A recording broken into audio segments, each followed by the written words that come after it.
Dr. M.P. Narayan, President, ELETS Technomedia. Mr. Praveen Prakash, Joint Secretary, Technology-Enabled Learning, Ministry of Human Resource Development. He's also the Mission Director, National Mission on Education through ICT. We would invite on stage Ms. Vishakha Nayanakara, Ministry of Higher Education, Government of Sri Lanka. Mr. Uni Krishnan Korot, CEO for Radiant Technology. And Ms. Freda Wolfenden, Academic Head, Open University, UK.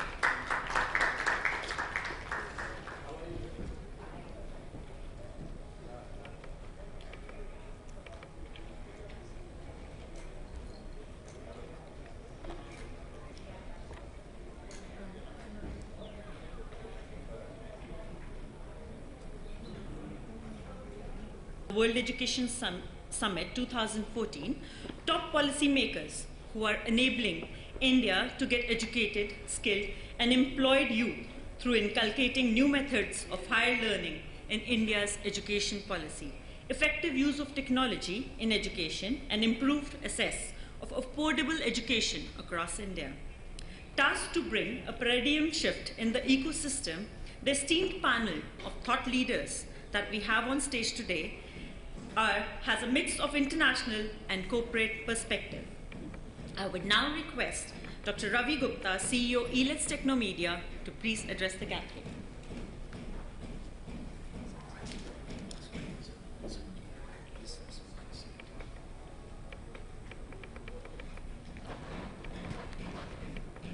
Hello and welcome. This is a proud moment for all of us.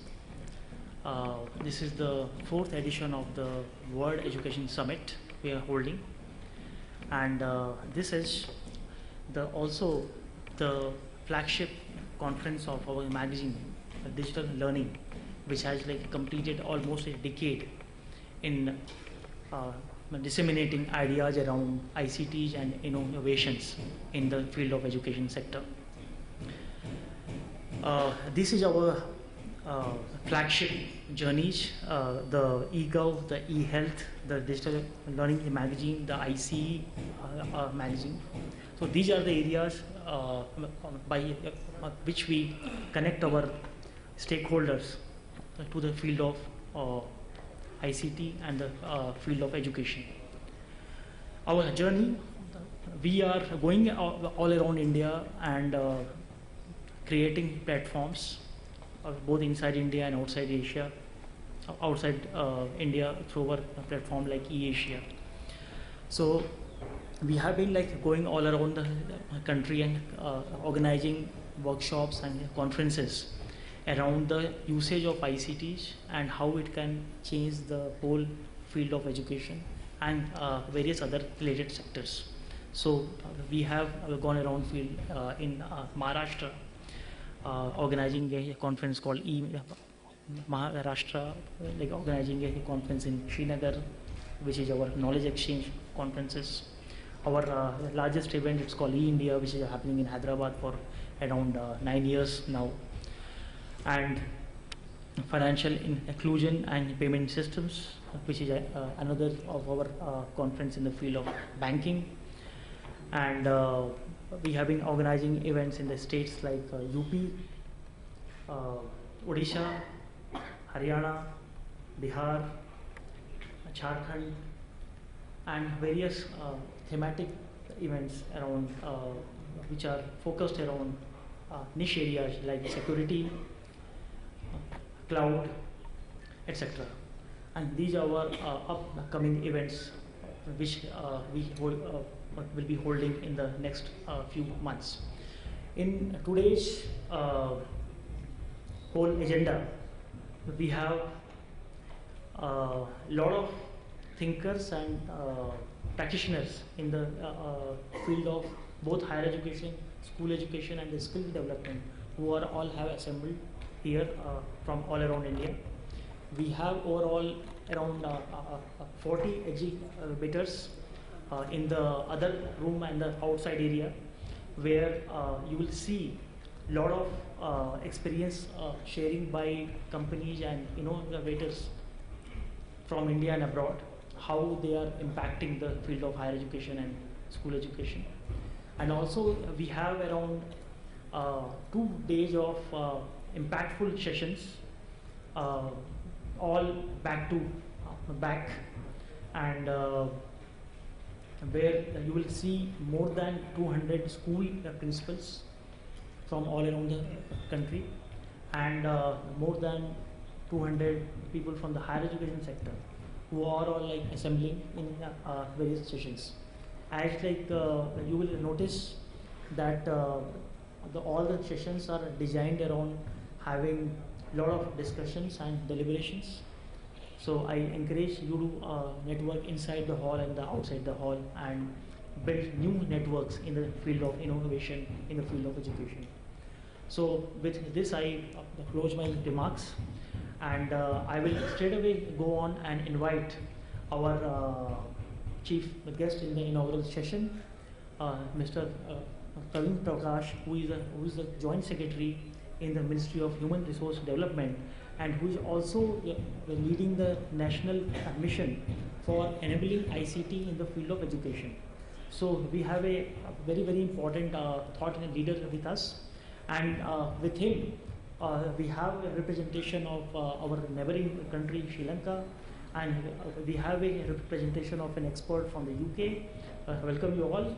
And also we have one of the top innovators in this field, the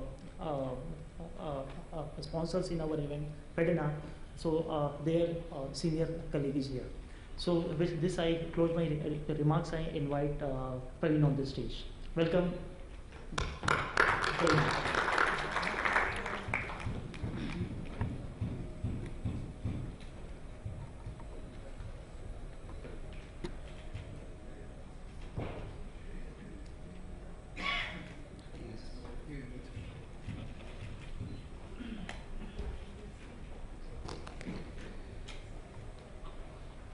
Dignitaries on the dais and my dear friends, good morning.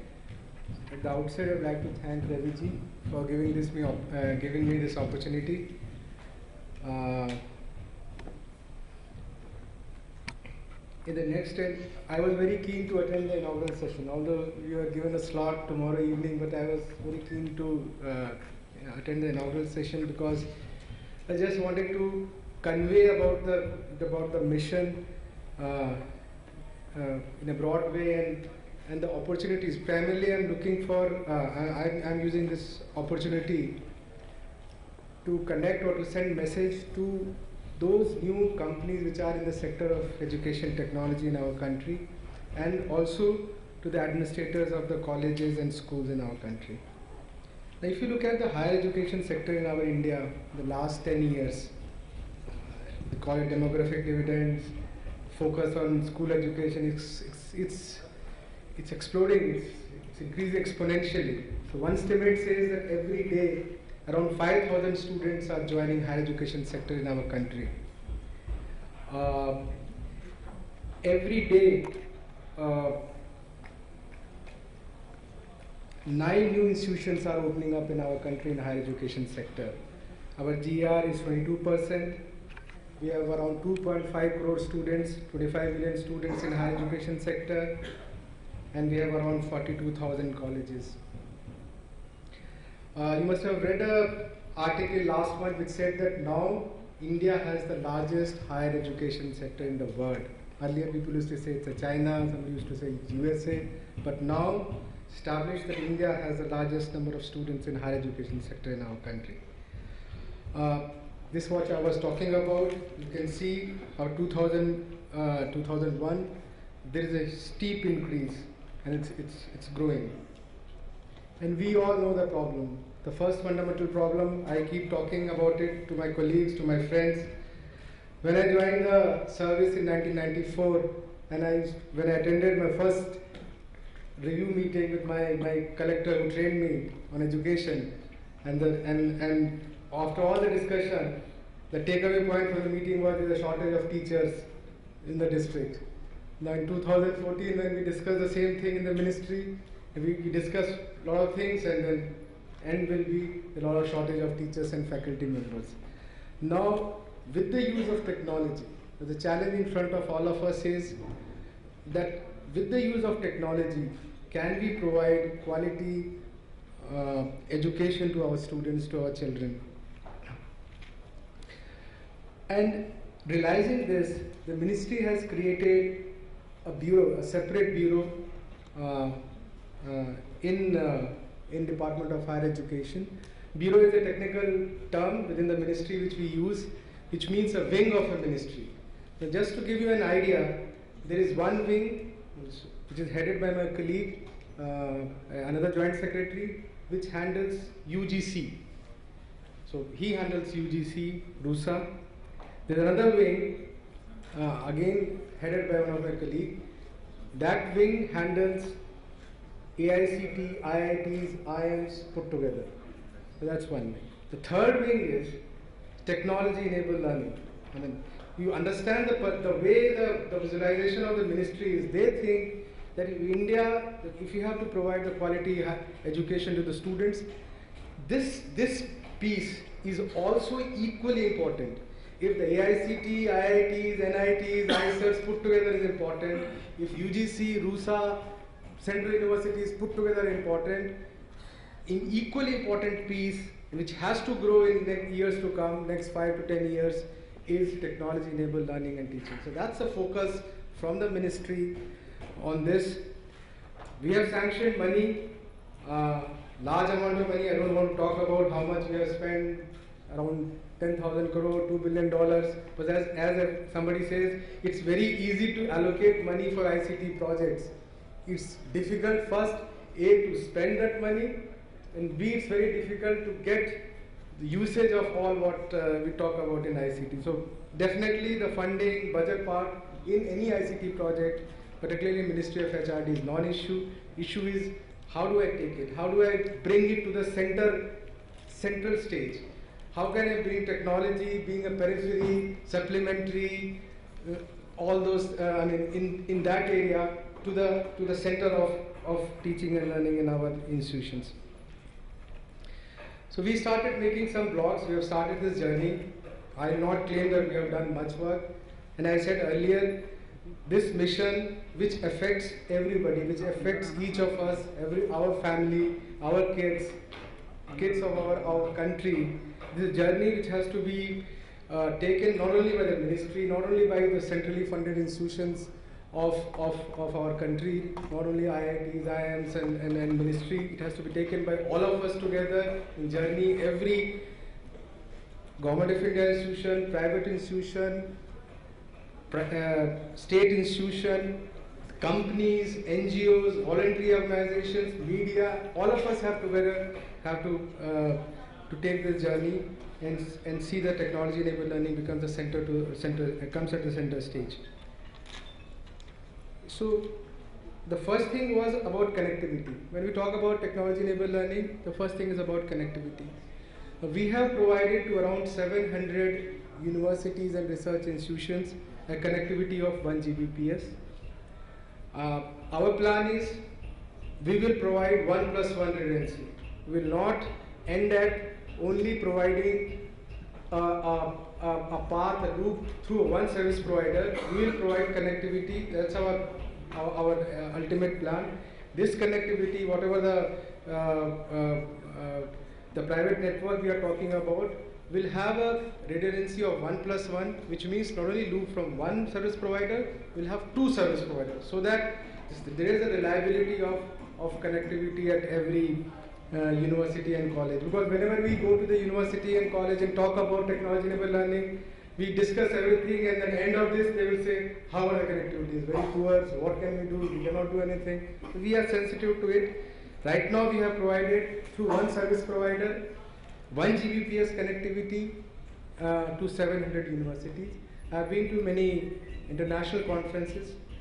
I would like to share with you that no country in the world, including China, US and UK, has provided such a high bandwidth to all the universities, irrespective of nature of the university, whether it's a federal university, state university or private university or deemed university, such a high network. So we have this highway ready, 1 Gbps connectivity. We have also provided to the colleges, which are outside the campus of these universities, we have provided the connectivity of 10 Gbps. We have provided 20,000 colleges 10 Gbps connectivity. If any college present here has not got this connectivity, I'll be happy to interact with them and guide them how to take this connectivity. And second, we made a lot of applications. I'd like to focus upfront on why we all should get excited about the content which we have created. When we created the content, the issue of licensing came. What should be the licensing policy of all the content which we have created through public money from the money of the people, citizens of our country? And the licensing policy, which is nowhere. You can look at MIT website, you can look at Harvard website, you can look at different countries, education department website. This licensing policy is the most aggressive policy which we have adopted. And what is it? What does it say? It says everything which you are making through Ministry of HRD under this mission is CC-BY-SA commercial use permitted. So look at the MIT courseware website. It will say CC Creative Commons by share alike NC non-commercial. We don't believe in this. We believe that we have a huge task in front of us. We have to reach out not only to this 2.5 crore students, we have to reach out to the lifelong learners, the people who are the professional learners. So if you have to reach out to them, only government being provider, only the state government being provider, government of India being provider is not sufficient. We have to collaborate with the private organizations, the NGOs. So it says that anything which is being made by us can be used by a private company and they can market that product commercially. So that's what it says. They have to release that in the same thing, but at the same time they can use it commercially also.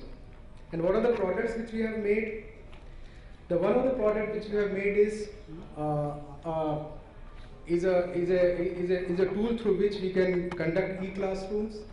As I said, again, it's available. Somebody can use it, some further modify it. The source code is available. So this is AView. Most of you must have heard about it. It's a tool which has been made.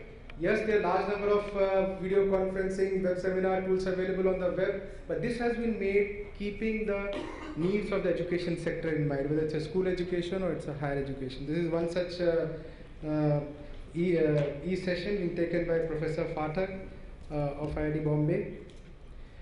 Then the content which we made, then we defined the dimension. Before making the content, we said what should be the dimensions of these e-content which we are making. And we said it should have 4 dimensions. The first dimension is that it should have good video, animation part of it should be there. Second, whatever the lecture of the professor or teacher is there, the text of that lecture should be available. Third, it should have a good question bank related to that lecture should be available with that. And the fourth is related to that lecture, all the referencing material which is available online also should be part of that content. So keeping this in mind, we started developing the content. Most talked about one, and I think most of us who are in particularly higher education sector are aware of this. NPTEL, 16,000 lectures in technical education, in education, pure sciences, from the professors of IIT, IIC Bangalore is part of this. So what I was saying earlier, now these 16,000 lectures, which are their text is available in English, video is available in English. Now any private company can take these lectures, put the subtitles in Hindi, Telugu, Bengali, Malayali language, use these videos, put that subtitles and can market it. So that's the opportunity we are providing it to our the players from the private sector. That my policy is available on my website. However, if somebody wants to be doubly sure, wants to enter into an agreement with us so that tomorrow something happens, a copyright issue happens, or licensing issue happens, we have to show it. We are very happy to also give it an MOU, enter into MOU so that it becomes even more, it gives a more secured feeling to our private partner. These are the 16,000 lectures which are available. The second one, also in higher education sector, talked about a product, virtual lab, where around 1,000 simulated labs of physics, chemistry, electrical engineering, mechanical engineering, chemical engineering, civil engineering, all these simulated experiments are available. What is the idea? Idea is that we know that when student goes to the lab, the time is restricted. It's a 3 hours lab, and when a student goes there, 1 hour he spends in familiarizing himself with different equipments. Idea is let him practice something which people are talking the term flipped classroom. So this is something about a flipped classroom for the lab. That where I practice that lab or that experiment one day before, and when I go to the lab, those 3 hours which are available to me for the lab, I actually do a quality work. So that's with that idea, these 1,000 simulated labs have been created. Also, there is a facility where large number of equipments which are there in NITs, IIT and ISC, we can remotely log in and actually conduct experiment. So that facility also we have made it available. Not only for, as I talked about this content, NPTEL for technical education, the same thing is available for other than technical education, English, and the way we have done it, yes, each university has a different syllabus. Now how to prepare the courseware, open courseware, the idea was take a model syllabus which has been put by UGC and build open courseware around that. And then, as I said earlier, the universities, the private sector can pick it up, modify it, do the mapping with each university syllabus and take it forward. So we have the courseware available for English, mathematics, botany, environmental science, photography, anthropology, history, Hindi. An idea is in next 1 year, we'll do it for all 84 subjects, important subjects in our country, both for undergrad students as well as for postgrad students. We also have done large documentation for free and open source software. Idea was, why did we do this? Idea was that one area which we have to encourage is entrepreneurship in our country. And if we have to encourage entrepreneurship, group of students want to start their own company, particularly in the area of technical, technical related fields, technical education field. One of the costs is, apart from manpower, is the licensing cost.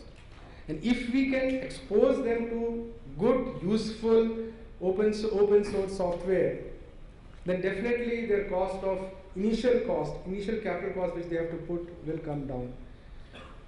The problem with open source software is the documentation is poor. I can't practice so much. As a student, I want to learn it, but I don't have all good documentation for this.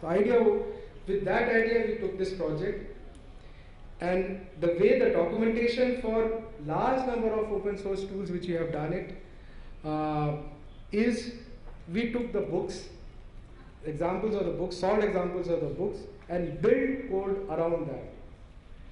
So if I use Scilab, there are some 600 books. Examples of all 600 books have been coded using Scilab. So that if the student will have a book with him, he can practice all these examples, and through this he will come to know about the different features of the package. So that work also for large number of softwares we have done it. We also did, particularly in the field of IT literacy, very small 10 minutes tutorials, spoken tutorials, not only in English, but in Hindi, but in 22 different languages, our languages which are enshrined in Constitution. We have also mandated now that all the PhD thesis of all the students in higher education should be available on one portal. We have also done, it's not a complete solution, we have done some work, we want to take it forward. We also want to create a generic ERP for all the colleges and universities, and then the generic ERP can be taken by each university and college and can further customize it. You must have also heard about it. We also did a pilot for coming up with a specs of a access device which is very basic in nature. The idea was that the tablets which are there in the market has large number of features. Because of that the cost is high, but those features are not so much required by the students in school and in colleges. So can we cut down all those features, focus on basic those additional features, focus on the fundamental features, and then build a device around that. So that was with that concept the Akash project was taken up. We did an experiment. We sent it to around 1 lakh students in different colleges. We have got inputs from those 1 lakh students. Now we are in the process of, after that we have modified the specs. Now we are in the process of doing the market discovery, the price discovery of the new product which we are working on. What are the new projects ahead? The one project which you must have also read in the paper, the idea of the government is that all universities where this 1 Gbps connectivity is given, the whole campus should become Wi-Fi enabled. We should enable every campus of our country of 700 universities, deemed university, institute of national importance, private universities, Wi-Fi enabled, and we should provide funding, central funding for that. That's one project which is coming up. Second, the colleges which are outside, let's start it. Let's make at least 20 classrooms Wi-Fi enabled in phase 1, and the phase 2, phase 3 make those campuses also totally Wi-Fi enabled. Second, also you must have also read in the paper, let's have one platform and all the digital depositories available, not only with Ministry of HRD, Ministry of Culture, Ministry of Urban Development, Ministry of Agriculture, Health. Let's bring all of them to one place and create a national e-library. And the third project is also, Minister spoke about it in Parliament yesterday. We would like to start our own platform, MOOCs platform. An idea is the Government of India, the centrally funded institutions in our country take a lead and start massive open online courses. As name suggests, massive open online courses. Not only the courseware is open and free, but even the conduction of the whole course, that is the assessment also, is freely available to the citizens of our country. Only when it comes to certification, a nominal cost will be charged. To begin with, we are aiming in the next 1 year. We will work with IIT Bombay, IIT Chennai, IIT Guwahati, Delhi University, Manipur University, few IIMs. We'll work with them, and we will get those courses offered on our platform. However, the big picture is, the bigger task which we have to achieve is not only centrally funded institutions, we have to create this enabling environment that every state university, every private university in our country should be able to offer the online courses. And how to build that, how to ensure that quality parameters are met, how do we handle the data analytics, are the issues on which we are working on that. And very soon we want to work towards this and come up with a regulation which will enable the private universities and state universities also to offer online courses. We also want to encourage, we also keep receiving a lot of requests that as a professor I have spent a lot of time doing work in technology enabled learning. However, when a promotion thing comes from assistant professor to associate professor, the API score which UGC has put doesn't talk about technology enabled learning. You are talking from the ministry, but at the ground level there is no recognition, no appreciation for this. So we are also working with UGC and AICT, and we are coming up with a policy through which a person who has spent if some credit is given to a professor who has done some research paper, credit has given to a professor who has taken class for his students in the campus. Similarly, credit should be given to the professors and faculty members who either conduct open courses, online courses, or create open courseware. So that credit also should be given. We are working on that policy. This all from my side. This is my website. For more information, nmeict.ac.in. This is one Mr. Bharat from my office. He is there. He'll be there from today or tomorrow. If any more clarifications are required, he'll be happy to clarify those. Courtesy Ravi ji, we have a dedicated session, and the request is it's on the last day, tomorrow 3:30 to 4:30. Request to reschedule your flights. What I have requested, I talked about these different projects. I have requested somebody from the project to come, from these big projects which I talked about, to come and share about the project and their experience with you, so that you will get first-hand information about more detailing about the projects, what more can be done in the project. There is a session on NMEICT exclusively tomorrow, 3:30 to 4:30. I request you to attend. I thank all of you for your kind attention. Thank you very much. Are there any quick questions to Praveen? We can take one or two, if any. If not, I think I will invite Seema to move.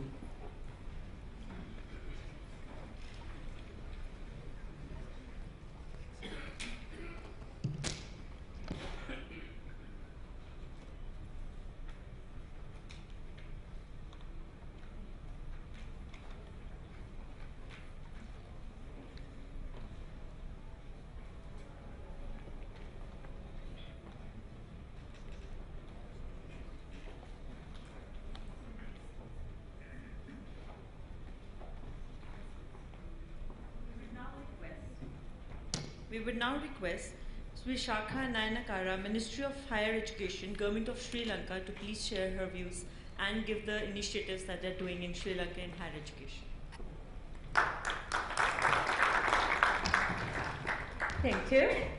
Good morning, ladies and gentlemen.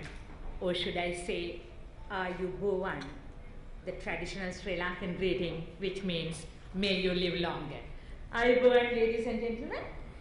It is my honor and privilege to be here today on behalf of the Secretary, Ministry of Higher Education, Dr. Sunil Chayantha Navaratna, to share with you some of the initiatives Sri Lanka is experiencing at the moment. Listening to Mr. Prakash, I was wondering, is he really having my wish list in his presentation? If you look at, when you talk about Sri Lanka, I believe still what comes to your mind is the past, which was hampered by 3 decades long civil war which was going on. But today, my dear friends, Sri Lanka is experiencing peace and development, which we hope would lead to a future which is technologically advanced, knowledge-based, and a self-sufficient economy. In that economy, the government's emphasis is on 6 different key areas: energy, the commercial hub, being a commercial hub, aviation, tourism, and maritime development, together with the development of a knowledge economy.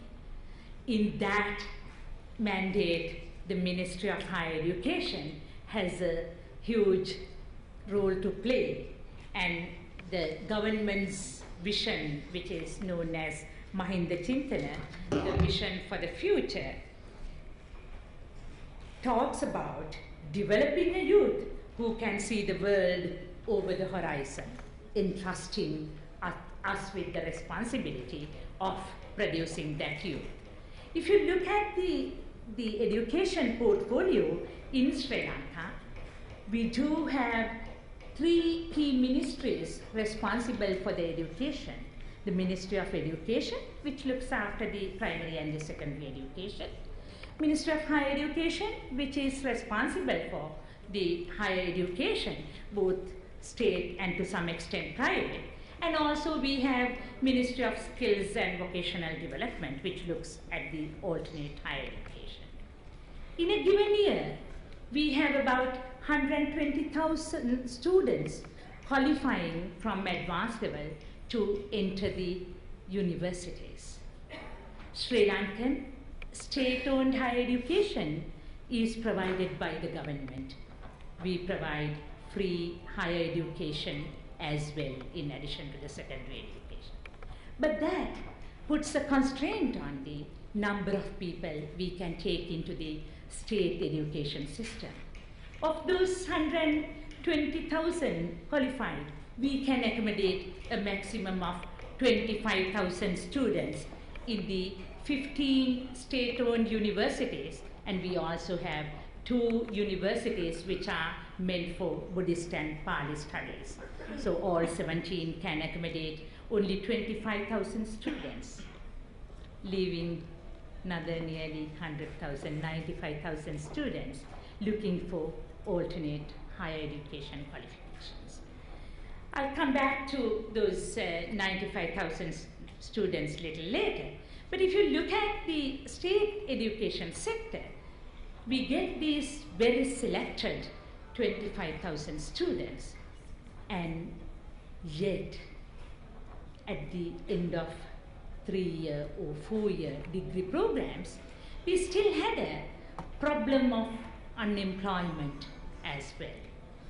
One of the first missions of the present Minister, Honorable Minister of Higher Education, was to really do an employability census. Ladies and gentlemen, it was not a survey, but we did conduct a census of the entire graduating class in 2012, which showed us, as expected, in the professional disciplines like medicine, engineering, the employability was as high as 99% or 100. But in the humanities, social sciences, employability was around 24% overall. Of the 100 graduates we were producing, 76 were unemployed. We needed to figure out how to change this scenario. This was also a good eye-opener for all of us academics as well as for the administrators. What we have realized is, as even Mr. Prakash was saying, in this ever-changing, dynamic world, the expectations of the employers, be them state or private, were also changing. And we probably have not incorporated those expectations into the teaching learning process, development of curriculum. So today, one of our main objectives is to ensure that we do provide outcome-based education at the universities. Identifying the graduate that we need to produce, identifying the attributes that should be in those graduates, and trying to develop the curricula and make sure that the teaching learning process as well as the assessment maps those outcomes is one of the key objectives we try to achieve. In doing this, invariably, the teaching learning process has to change as well. IT literacy is not the only requirement of the 21st century graduate. They should be able to confidently use ICT skills, but together with the changes in various other transferable skills. Fortunately, having a secretary who comes from academia has helped us to take forward this mandate, enabling our faculty to do this. Earlier on, we were trying to see how to do this. We wanted infrastructure. Lanka Education and Research Network, which is known as LEARN, provides connectivity to all the universities. We talk about bandwidth. Those of us who were coming from IT background really wanted a big pipe, a bandwidth.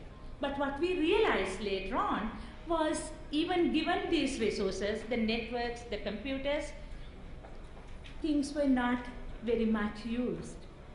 Then we thought, content perhaps is a problem.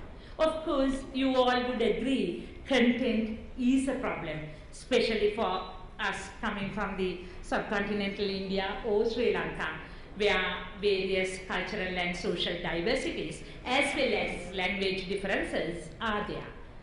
But one thing we realized, ladies and gentlemen, were the capabilities of the faculty. So I was very happy to see India's prominence on that as well. What we have realized is, for us to change this the process of teaching learning, it's not only the infrastructure, it's not only the content that is important, human capacity development is equally important. Today, the Sri Lankan government is paying a lot of attention in developing the capabilities and capacities of our own faculty members. When they have to use the learning management systems, we saw India's examples. Sri Lanka heavily uses Moodle, which is a free and open source learning management system. But getting the LMS was not our problem. Our challenge is training our academic colleagues to use this, build content that can be facilitated. Today, the government is having a tremendous focus on training these academics, not only in IT, sometimes even in the language, and very importantly, how you integrate student-centered learning into the teaching learning process. I was happy to hear an administrator talking about the flipped class. Today, we try to give the responsibility of learning to the student, enable the learner so that he or she would take responsibility to do that. In doing that, the mechanisms like flipped classes help us a lot. We try to train our academics in all these, and perhaps sometimes giving some carrots like innovative teaching grants, providing them with laptops or the required technological enablement. Government is making a tremendous emphasis, and we do have a World Bank funded project which is known as Higher Education for the 21st Century, HETC in short, which is targeted towards providing the resources required for this development. Moving for a minute from the pedagogical development that are there, one of the other main initiatives had been addressing those 95,000 students I put aside. Sri Lanka did not have organized and recognized private higher education until recently. Even as of today, we do not have a fully fledged private higher education bill, but the government is now encouraging transnational education on one hand, where we encourage the developed world to come and have branch campuses in Sri Lanka. We also provide the local initiatives with the required quality assurance and accreditation to offer degrees. So private higher education is coming up in Sri Lanka, long way to go, but we see very encouraging early results. When you talk about these differences, one other thing that comes to mind is quality assurance and accreditation. Ladies and gentlemen, today the Sri Lankan qualification framework is in place, though not legally mandating the state universities to use it yet. The bill is in front of the parliament with the legal draftsman.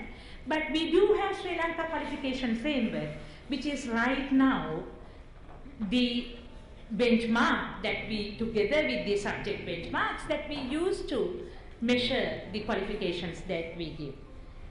I come here having had the 13th regional sessions of the UNESCO in recognizing qualifications in higher education in Asia and the Pacific, which was held on Monday and Tuesday in Colombo, where we try to not only just think about the Sri Lankan case, but we need to be of comparable levels for the student mobility, for the credit transfer. So there, at present, there is a tremendous emphasis in providing quality assurance and accreditation. Quality Assurance and Accreditation Council of Sri Lanka is promoting the internal quality assurance mechanisms in all universities. Once again, it's not just having the document, Sri Lanka Qualification Framework, that's going to give us that. We need to provide for human capacity development. So we do provide for a lot of human resource development. Again, you in Asia would agree with me, while we talk about students taking the responsibility for learning, it's being a daunting task for us, where the students are very dependent to do this. So some of the initiatives my ministry has taken to introduce early changes to the students who are coming into the universities is one is known as leadership training program. All 25,000 students who get selected to the universities are given a 3-week training on how to develop their personality. In a bit of a revolutionary way, this training is conducted mostly at the military training schools. It's not a military training, but that's where we had the space and the resources. And these young kids who actually are coming out from schools very dependent of the parents, not knowing how to be assertive, not having the leadership skills, are now given residential training on how to just be independent, look after themselves, and be very inquisitive before they enter the universities. First year, like any other change, it was met with bit of sarcasm, bit of resistance. Today, we have completed 3 years and everyone is looking forward for this training, which it's still too early to talk about the quality of the graduates because none of these people have graduated, but which has given a different perspective, a different mindset for these young kids who are coming into the universities. We also conduct a national competition, inter-university competition, which we call Kavita, where we look at the aesthetic talents, be it dancing, be it singing, be it composition. We try to encourage these young undergraduate students to think beyond the subject knowledge. And that again has helped us inculcate various different soft skills into these young undergraduates. Do I have time? Just before I wind up, let me tell you, I was talking about the mindset. One of the emphasis that we have at the moment is looking at we were earlier talking about knowledge, skills, and attitudes, almost in the same breath as academics. But what we have realized is skills component, knowledge component was what was getting our attention most. My secretary keeps on saying we produce half-pay graduates. They have knowledge, the old knowledge. But skills and attitude, the affective domain, also was very important. And what we realized, perhaps having gone through 30 years of war, when you just talk about attitudes, putting everything into the same basket, that was not addressing what was most important for us, the mindset. Because in the 21st century, these organizations do want the correct mindset as well. So what we promote right now is we talk about what is called KSAM graduate, knowledge, skills, attitudes, but we take the mindset out and put it separately because we feel that there is a tremendous need to address the mindset issue. Otherwise, what would happen is thinking that we do the correct thing, we probably may do the wrong thing very effectively, but that would not address our issues.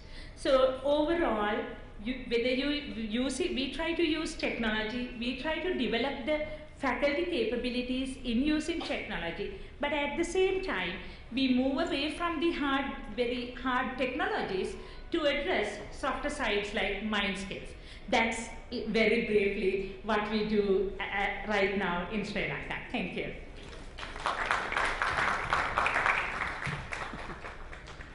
Thank you, Vishaka, for that insight. And I would like to invite Mr. Unnikrishnan Kroth from CEO of Freudian Technologies to please give their presentation.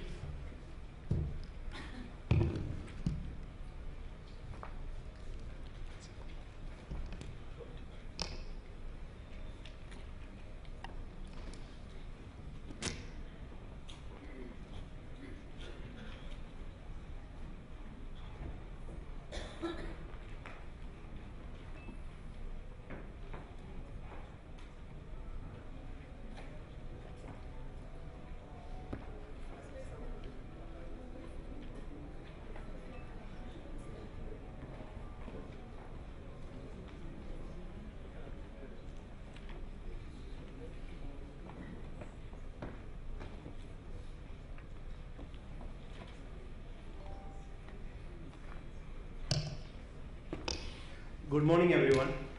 Please don't worry, it is not another ERP software demo. Okay. So since the sponsors of this event, so what I was thinking was, instead of telling about our company and our product, why can't we share some learnings that we already got from the market? So I will be spending the first half of the presentation on sharing our learnings, and of course your feedback is welcome. We have a star booth outside, and our company name is Fedina. Okay. So my name is Unnikrishnan. I am one of the founding team members of the company. Company name is Freudian Technologies. So about Freudian, we are a new company. Like, we founded in 2009, and we are one of the fastest growing EdTech company in the world. And the reason we will come to know in the later slides. And we are based out of Bangalore. And we were in news recently. We have a Delhi connection. If you are aware, William Bessel, Managing Director of Fab India Retails, he has invested $2 million in our company for our next set of growth. Okay. Now, before going to tell about Fedina, there are already hundreds or thousands of school management system and ERP softwares available in the market. So what are the main challenges that we are facing in the market? Let us look at that. For that, to explain simply, I have introduced two monsters. One is an example for a bad ERP software, and then there is an example for a good ERP software. Now I am going to explain 5 scenarios in which you can differentiate so that this tool can be used by you to identify a quality one or a bad one. First one, do your teachers fear the ERP or love it? Because when we go for demo in Bangalore as well as in South India, there is a joke, like teachers are telling, I will give you money, but don't give me another demo. Okay. Yeah. So that is the situation of the market. There's a reason for that, why it has happened in that way. I am coming to that point. Or are they telling like, okay, I love the product, I want the product, I want to use it. So that's the first situation you can differentiate between a good and bad ERP software. Second thing, is it controlling your teacher or following their orders? There is one example for this, my own example. See, Fedina is implemented in all the 15,000 schools of Kerala. It's known as Project Sampurna. So Kerala government has used Fedina to automate all the schools, their system and process in Kerala. And my mother is a teacher. So I kept it as a surprise for her. So that software got introduced in her school. And she was telling to me, my bad, see, I am very much worried. I have to do data entry every day. Which software is this? I can't tell her it is your son's software. Okay. So that's the difference here. See, to make a software, it is very easy. Anyone who has studied a computer science engineering or who knows how to get some inputs into it and how to create a report out of the input. Even an Microsoft Excel can be used as a software. But how to make sure that the software is actually adding value or your teachers are actually using it, you are getting some benefit out of it. That's the main challenge here. Three more situations you are already aware of. Hidden and indirect cost of simple affordable pricing. Is the pricing going to be on a per user basis or according to the different indirect costs? Okay.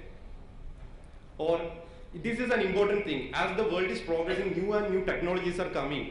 Is that software going to be a standalone, or is that software going to allow you to integrate with other softwares? There are a lot of good learning management systems. If you look at USA and Silicon Valley, there are a lot of data analytics software. According to the data of your student, you can predict in which career he or she can go. So that kind of software, if you are buying it by paying another fee, you have to do the data entry once again, or whether your existing ERP will communicate with you so that software can be implemented like within 10 seconds. So just ask the question when someone presenting, is it available? Does it have an API to integrate? And this is a very, very important one. Very few people understand it. Suppose, see, even Fedina, we will tell that not everyone loves the product. There are multiple reasons. So suppose if we sell the product to you and you want to exit from our product, or you want to exit from the relationship, how easy it is to exit. That's a very, very important thing. So once you install and use the software in your institution, when you are ready to tell them to go exit, maybe on a good terms or a bad terms, how easily they are giving you the data that they have stored in their server or in their software that can be inputted into the next software you are going to install. So just ask this question also. So these are the 5 scenarios that we have understood. Now, is there a solution? Of course, we are introducing the Fedina school management system. Now, let me tell why it is important. Let us look at the problem.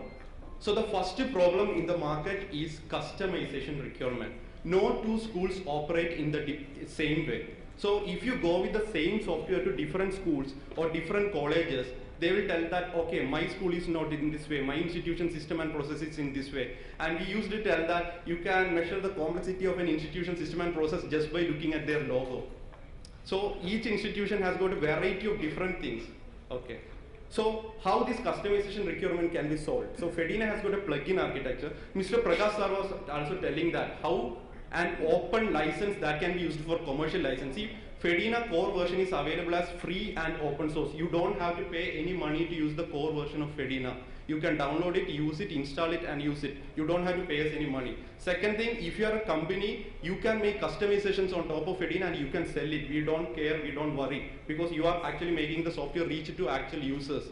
Okay. So customization requirement we are solving through different innovation like this. And one of the important innovation is the plugin architecture, so that instead of doing customization to the software and it differs from school to school, we allow our ecosystem to do customization and enable different plugins. Second thing, schools not using the software. Okay, the same problem madam was also explaining. Excellent software, excellent things, setups, everything. Then why people are not actually using it? That's the key element here. So if you look at the usage rate, you can split it into 2 things. So that is how we solve complex problem, right? If it is a big problem, cut it into small pieces of small problem. So the problems can be put into 2 categories. One is the initial data entry. Second thing is the repeated usage after the data entry. So the data entry we are solving, you give us the data, we will do the data entry. We don't want your teachers to do the data entry. Teachers are best for what they are good at, that's teaching. So let them teach. Let them not worry about spending an extra time on inputting some data into the software. So that if you have an Excel sheet or if you have a scanned paper, you can send it to us and we will do the data entry. And the next thing, Fedina already won many awards for its user interface and user experience. It's very easy to use. There is no extra training you have to go through. And as I told, we will give you an excellent support.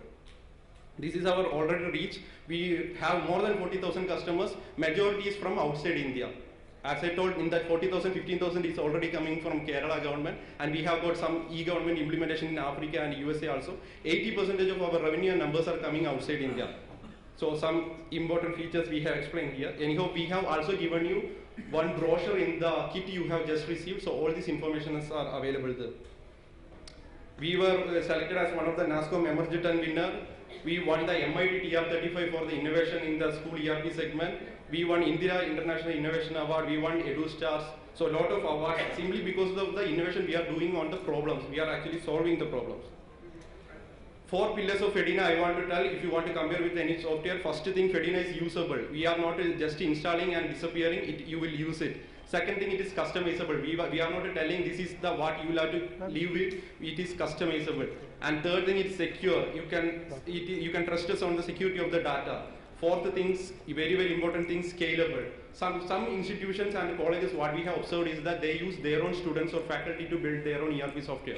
That's good, great innovation. But what will happen once the data gets lost? What will happen when there are more than 100 or 1,000 students? Then the problem starts. So that's known as scalability from the engineering point of view. So you don't have to worry. FEDINA is already powering 20 million students of the Kerala. So that's already proven. Dashboard, so that's the demo part. I want to skip that. Modules, multiple modules are available. You ask for a feature, it will be available. And if there is any missing feature, it will be automatically available in our roadmap without any extra payment if you can wait. Client base, I want to give you to one college and one institution as the example. One of the important college in India, IIT Banaras Hindu University. So what the challenge we are solving? First challenge, huge number of students and staff. They don't have the budget to pay on a per user basis. So what we have given them is the FEDINA enterprise version. And they have got an excellent IT faculty. So we gave them the base product with the source code open and told them customize, use it on your own. Change it anyhow. You don't have to pay us any recurring fee also. We just gave away the product to them. So that's the way we solve the problem. And the customization requirement, I have already explained how it can be solved. And the lack of easy to user interface, that's already explained. Aditya Group of Institution, Kakinada, Andhra Pradesh. So they have got multiple institutions, more than 50 institutions under it has got colleges, schools, everything. So they needed a single ERP that can connect between all those. That we have implemented. TBTC Zambia. So again, we have got a good customer base in Africa. And they are most of them are underdeveloped IT sector. So they needed something there in campus. So we don't demand like it should be either cloud or it should be either on-premise. We give all the options. So that's what we implemented in TVTC Zambia.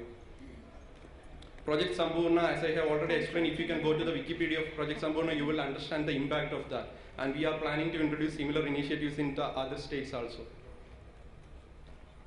What they say in our website, we have given testimonials, or you can collect it from our booth if you need any reference number. That's the first testimonial by the IIT Banaras University and the Aditya Group of Institution, and the same case studies that I have presented, their testimonials. Multiple testimonials available. That's it. So one important thing that I want to tell here is we are not another education software company. We are innovating in a lot of ways. So I am just going to tell what is going to happen in the future.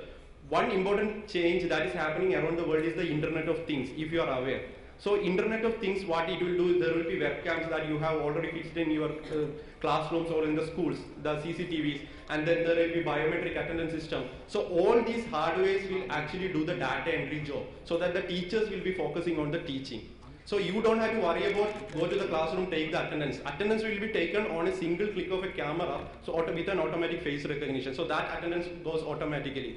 Then the location of the student, library data, everything will happen automatically through Internet of Things. But we'll have to wait for that.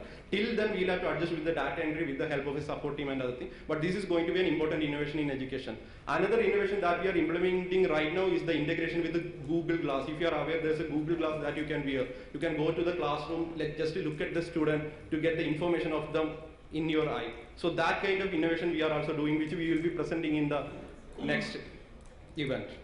That's it. Any questions, you can come to our booth. We are there, Mr. Sharath and Mr. Deepak is there. We are happy to help. One more important thing I want to tell you is that you get a 60-day free demo. You don't have to pay us. And after that, you pay us. If you don't like it, get a refund. So if you don't like it, there is no meaning adjusting and continuing. If you don't like it, tell us to exit, we will exit. So if you are happy in using it, let's continue the relationship. Thank you, thanks a lot. Thank you everyone.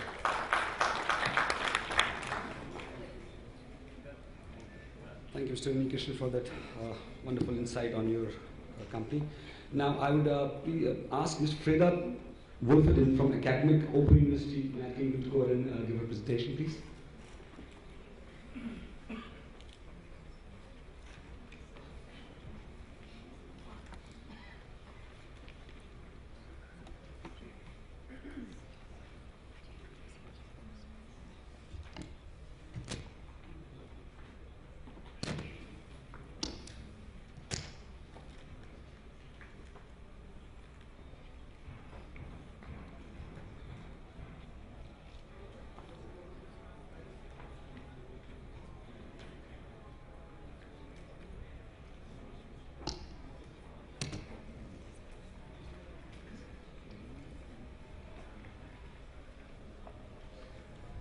Good morning, ladies and gentlemen.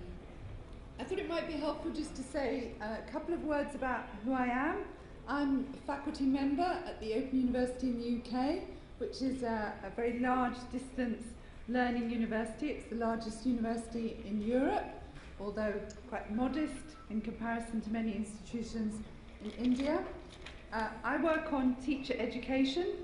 I've been directing projects in many parts of the world, so I'm going to draw on that experience in the few words I'm going to share with you today. But I'm going to focus most of my presentation on work we're leading here in India in collaboration with the Government of India. I want to pick up on some themes that have already been mentioned by colleagues also on the panel. And to start by talking about quality education. As a global community, many of us are currently engaged in reflecting on progress towards the Millennium Development Goals. Those goals were set at the turn of the century with targets for next year, 2015. We've made huge progress, but we haven't made as much progress as we'd like to have made. And it's becoming increasingly obvious that the key issue is not so much access to education, but the quality of education, the quality of the learning experiences that are made available to our children and young people in schools or other educational institutions. This is true whether you're talking about schools in India, in Africa, in the US, or even back in the UK where I live. And one of the factors that really influences the quality of the learning experiences is now acknowledged to be teachers. I'm sure many of you are teachers. I too was a teacher for a long time in London schools. Across the world, people are now, maybe somewhat belatedly, turning attention to teachers. And people are saying that no education system can be better than the quality of its teachers. That's been said by bodies such as UNESCO, in various very high-profile McKinsey reports, by Arne Duncan, who's Obama's Secretary of State, and also by many colleagues here in India. We need to pay more attention to the quality of our teachers and the teacher training that we offer them. But I'd like to suggest that many teachers have had lots of training already. Many teachers are quite saturated with training. We have initiated and delivered training programs. In the UK, we've had a massive program called the National Strategies. In the US, they've got a very big program, No Child Left Behind. And here, very large numbers of your teachers have had a lot of training under SSA. But we haven't seen the kinds of improvements that we need to see in classrooms to ensure that all our children reach their potential. So I'd like to suggest that we need to have a new architecture for teacher education. We need to start thinking about teacher education in a different way, drawing on some of the ideas that previous speakers have talked about. We need to be thinking that teacher education is at scale. As the colleague said a few minutes ago, we're not talking about teacher education here maybe for 10 teachers, 10 student teachers, but for hundreds of thousands of teachers. We need to make sure that teacher education is congruent with national policy frameworks, but is locally relevant. It needs to make sense to the teacher in their classroom, in their community. We need to harness those technology platforms that are increasingly becoming ubiquitous and open content. I was really excited to hear about the developments around Creative Commons licensing earlier this morning. I think open content offers us huge potential for giving access to innovative materials for teachers. And we need to focus down on the things that matter, which are teachers' classroom practices, their pedagogic skills, and their capabilities.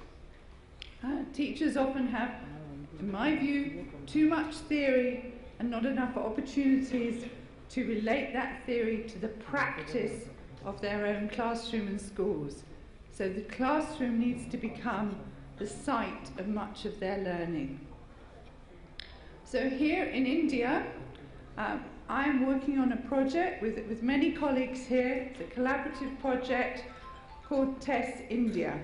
It's led by my own institution, the Open University, working alongside the Indian government. And we would like to suggest that this is one such innovative, scalable, sustainable response to the challenges of teacher education. At the heart of the TESS India project or programme are open educational resources, materials, text materials and video which have been produced under Creative Commons licenses. So they are freely available. Anybody can take them, adapt them, change them, use them in their programs how they want. We are creating these materials for elementary teachers and for secondary teachers in the key subject areas, mathematics, science and language, including English and language and literacy.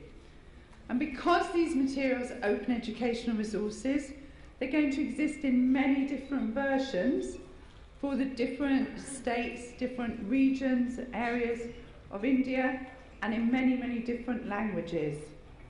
And that's what we're going to do in the programme to start off with, but there's a potential that they can be taken and adapted and translated further into many more languages and contexts.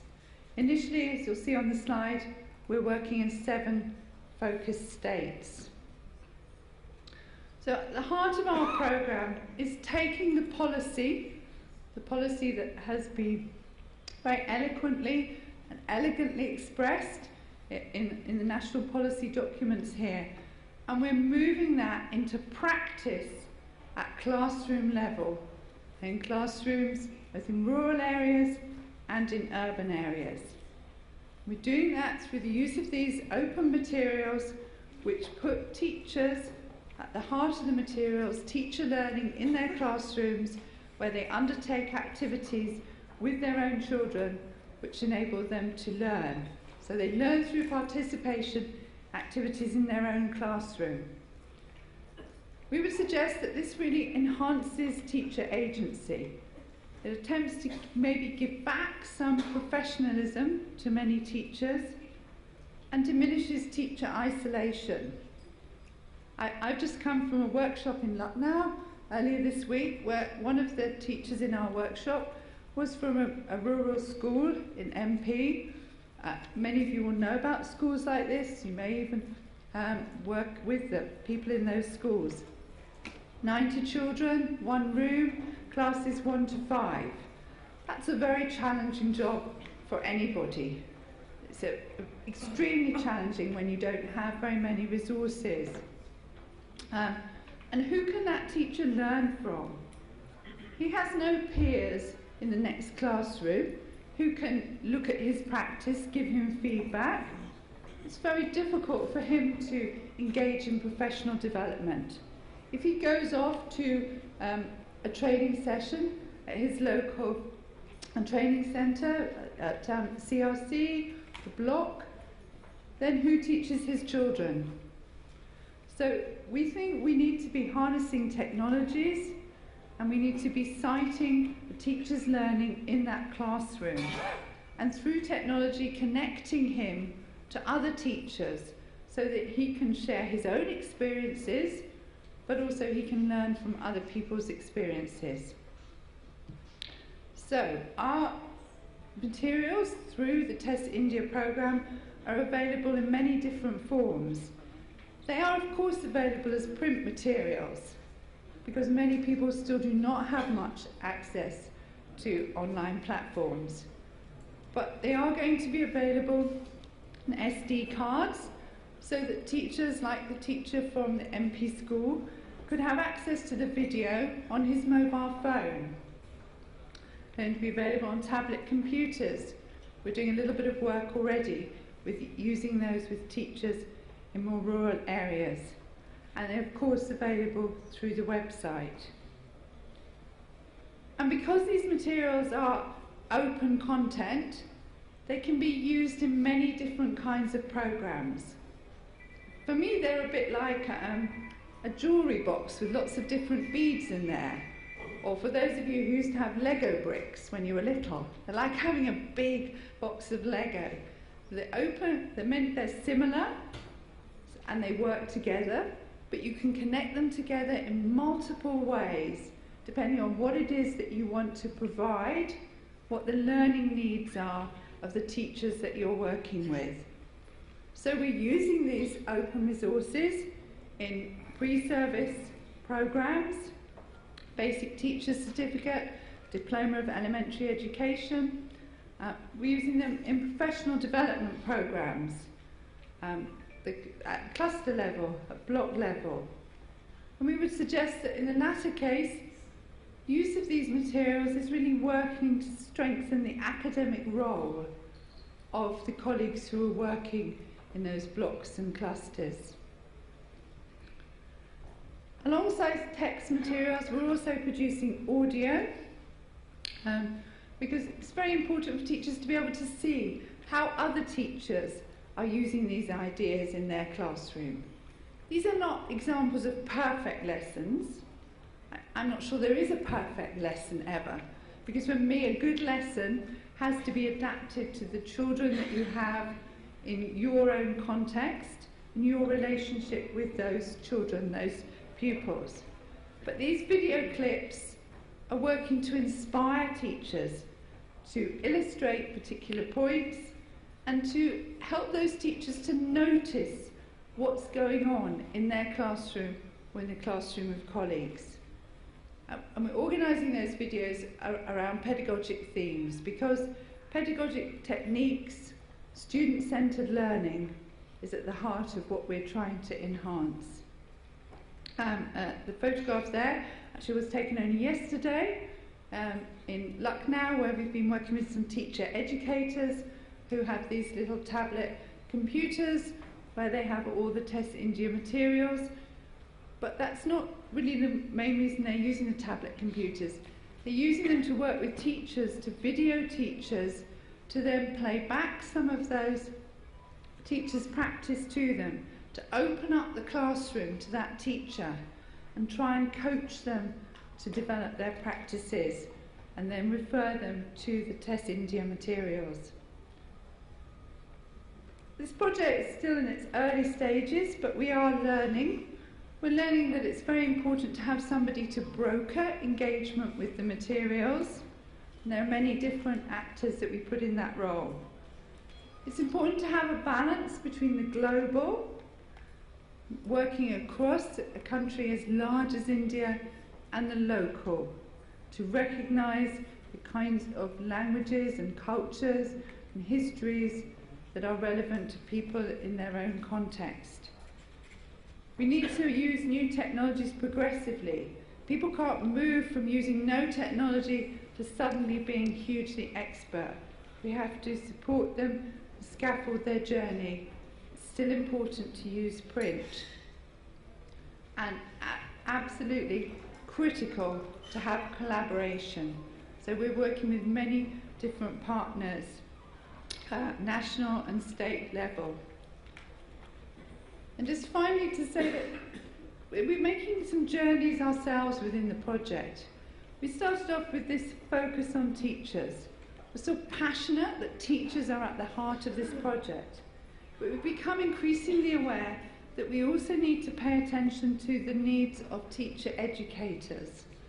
And so one of the things that we are working on over the next few months is a MOOC for teacher educators, to support their own professional learning, building their capacity in the use of open educational resources, principles and practices of openness. So I'd like to finish now actually with just showing you a little one of our video clips.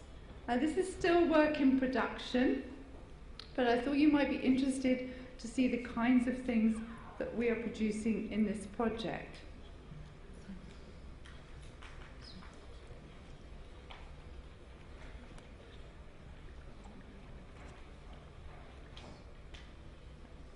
Just to say that this is शिक्षक गणितीय secondary कथन के maths set lesson. को हमेशा सच, कभी कभी सच या कभी नहीं सच के आधार पर अपने विद्यार्थियों को एक समूह में पता लगाने के लिए कहते हैं।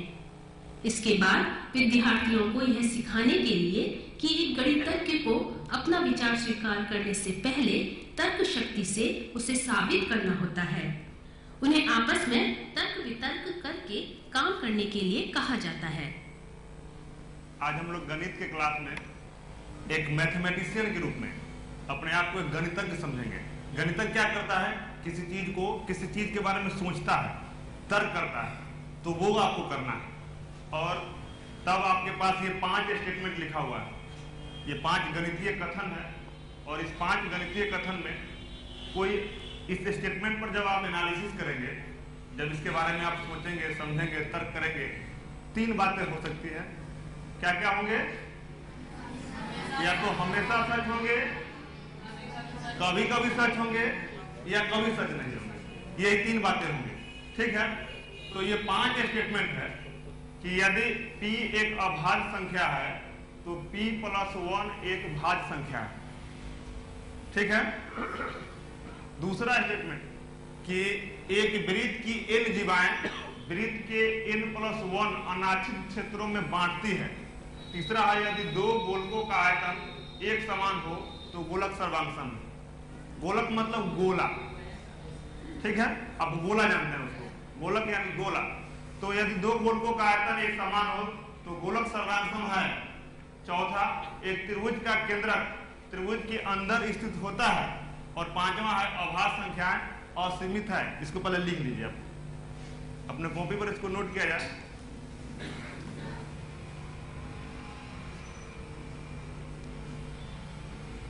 दो 3 जितना आसान आप कर सकते हैं, ठीक है, उतना पर आप हम ग्रुप बांटेंगे। 4-4 का ग्रुप होगा और उस ग्रुप में, और उसके बाद मैं आपको ये पेपर और ये कलम भी दूंगा। उस पर क्रिएटिव थोड़ा सा एक्टिव आपको काम करना है। और फिर इस ग्रुप में इस चीज को चर्चा करके आपको ये बताना है कि क्या हो सकता है, व्हाट हैपन, क्या हो सकता है। एक मैथमेटिशियन के रूप में आप एनालिसिस करेंगे। विद्यार्थी एक साथ अच्छी तरह से काम कर सकें, इसलिए उन्हें एक बड़ा कागज का पन्ना दिया गया है। प्रत्येक समूह को अपने सामूहिक विचारों को लिखने के लिए एक नेता नियुक्त करने के लिए कहा गया है। यदि एक अभाज्य संख्या है तो p + 1 एक भाज्य संख्या होगा। भाज्य संख्या होगा नहीं, हो भी सकता है, ना भी हो सकता है। जैसे 1 = 2 3, एक आंसर ये होगा। अभाज्य संख्या वैसे फिर 3 लेंगे, अभाज्य संख्या 3 होगा, 3 लेंगे तो इसमें 3 फिर। Always good, I think, to end with the students who are at the heart of all our work in education. Thank you very much.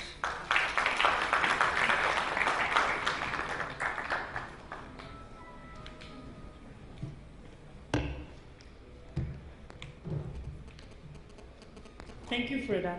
I would now request Dr. M.P. Narayan, the President of Elis Technomedia, to please join us on the dais.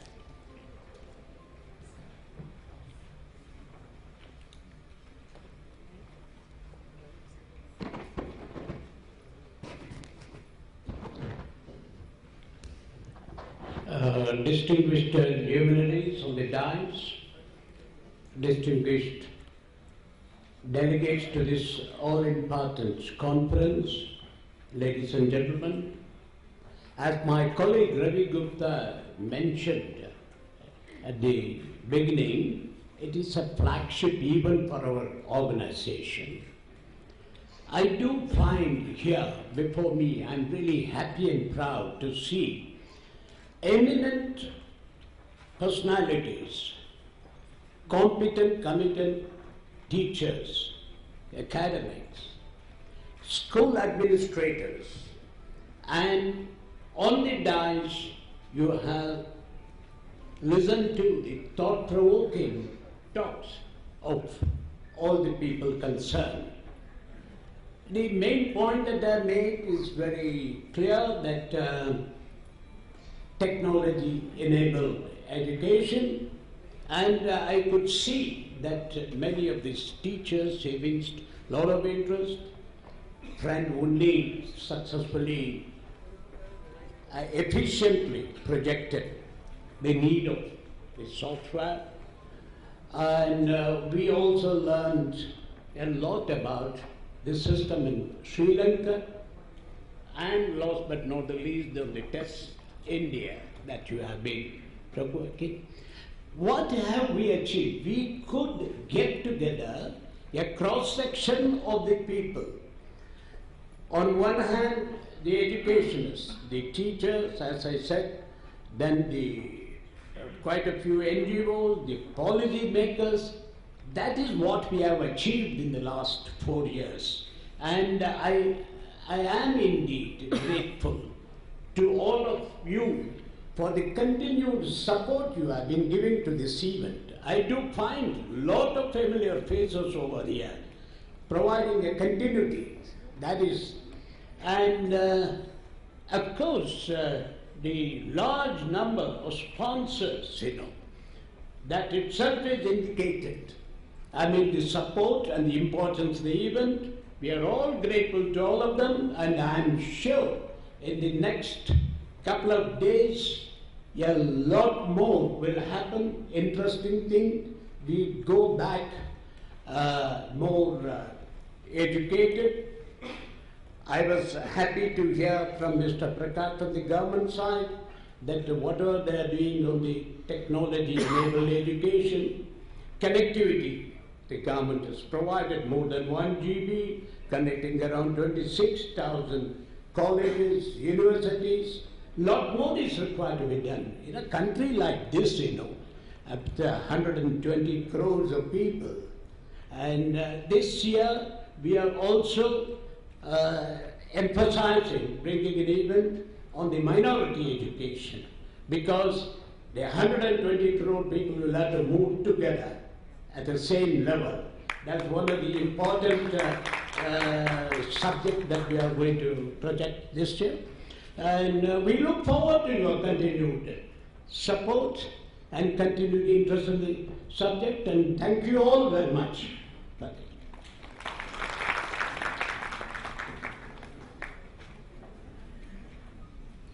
At this stage, I would like to thank everybody who's been present with us for this session.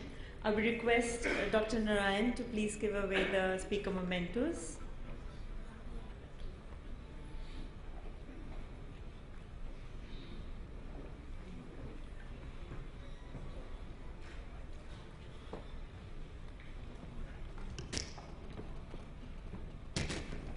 Ms.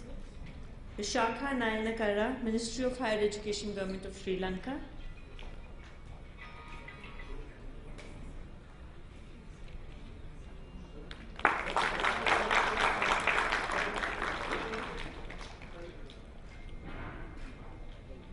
Ms. Freda Wolfenden, Academic Head of Open University, UK.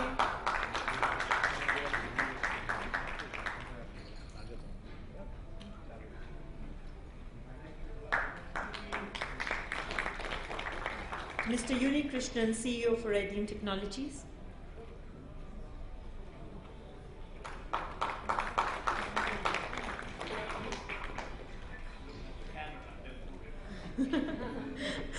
We will request the dignitaries on stage to please have a group photograph. Please stand for a group photograph. Why is Ravi